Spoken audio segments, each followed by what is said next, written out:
dé sójú wọ̀nyí láti iléeṣẹ́ NTA Ìjẹ̀bú-Òde. Adétóyè Adégbénró lórúkọ níròyìn. Ẹgbẹ́ ìròyìn náà lẹ́kùnrẹ́rẹ́. Àwọn ọmọ ilẹ̀ Nàìjíríà darapọ̀ mọ́ àgbáyé láti ṣe ayẹyẹ ọjọ́ àwọn ọmọdé, ọjọ́ tí àjọ àgbáyé United Nations yà sọ́tọ̀ láti gbé àtìlẹ́yìn àti ẹ̀tọ́ àwọn ọmọdé ga. Àwọn adarí ọjọ́ ọ̀la, Ngozi Technocure, akẹ́kọ̀ọ́ ìbáṣepọ̀ obìnrin àti ọkùnrin, rántí àǹfààní tí a ti ní nínú agbára àtìlẹ́yìn ẹ̀tọ́ àti ìtẹ́lọ́rùn àwọn ọmọdé.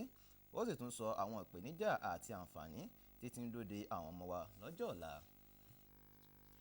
Ìbáṣepọ̀ àpapọ̀ àti ojúṣe gbogbo ènìyàn láti kí ìwà fífi ìyà jẹni bọlẹ̀. Ó ṣeéṣe ó sì yẹ kí a mú lọ́kùnkúndùn káàkiri ìdílé àti ilé ẹ̀kọ́.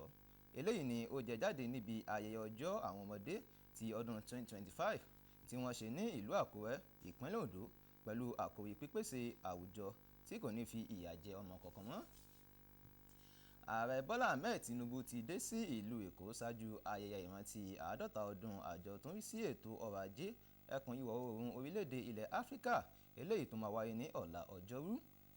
Ọkọ̀ òfurufú ààrẹ ilẹ̀ Nàìjíríà balẹ̀ lórí pápá ọkọ̀ òfurufú àgbà Murtala Muhammed tó wà ní Ìkẹjà ní dédé aago 4 kọjá ìṣẹ́jú 15 lọ́sàn-án ọjọ́ Ìṣẹ́gun.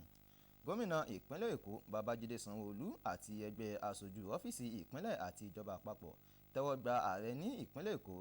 Bákan náà, àwọn ọmọọṣẹ́ ológun náà wá yẹ́ ààrẹ sí. Ààrẹ Bọ́lá Ahmed Tinubu yóò darapọ̀ mọ́ àwọn adarí ẹkùn yòókù àti àwọn èèyàn jàǹkànjàǹkàn láti lè ṣayẹyẹ 50 ọdún ìdásílẹ̀ ẹgbẹ́ náà. Báyọ̀ Ọ̀nánúgà, olùbánisọ̀rọ̀ ààrẹ lórí ìbánisọ̀rọ̀ àti ìlànà ìmúlò sísọ.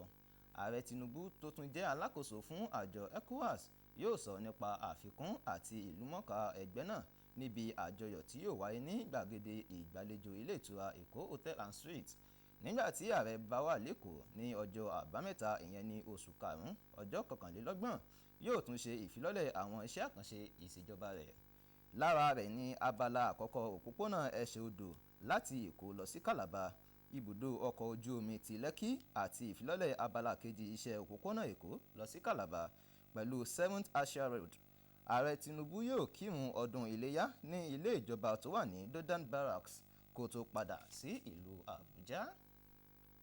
Àwọn alẹ́nulọ́rọ̀ lórí ìtọ́jú nǹkan ọ̀gbìn àti àwọn ẹranko ní orílẹ̀-èdè yìí kó ara wọn jọ ní Abẹ́òkúta fún ìtẹ́wọ́gbà ètò Global Environment Facility tó dá lórí ìtọ́jú nǹkan ọ̀gbìn àti ẹranko àti lílò pípẹ́ ti àwọn ilẹ̀ tó dàbù ní àwọn ìpínlẹ̀ 4 tó jẹ́ Ògùn, Oǹdó, Ẹdó àti Delta.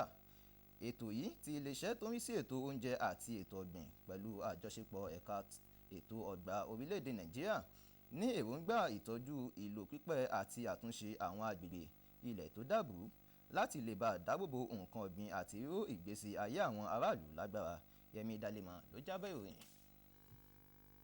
Ọ̀pọ̀lọpọ̀ àwọn ẹgbẹ́ alábàjọ abẹ́lé ti bẹ̀rẹ̀ sí ní ṣe ìwádìí àtinúdá àti àkópọ̀ ètò àjọṣe tó jọmọ́ ààbò àwùjọ lórí èròǹgbà láti dín òṣì kù láwùjọ àti pípèsè ìgbésí ayé rọrùn fún àwọn aráàlú.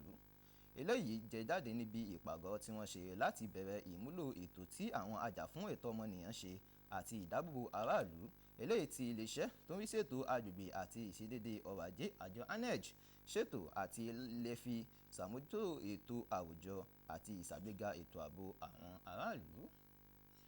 Ìròyìn wa fún ti àṣálẹ́ òní kò ní jù báyìí lọ. Adétóyè Adégbénró lórúkọ níròyìn.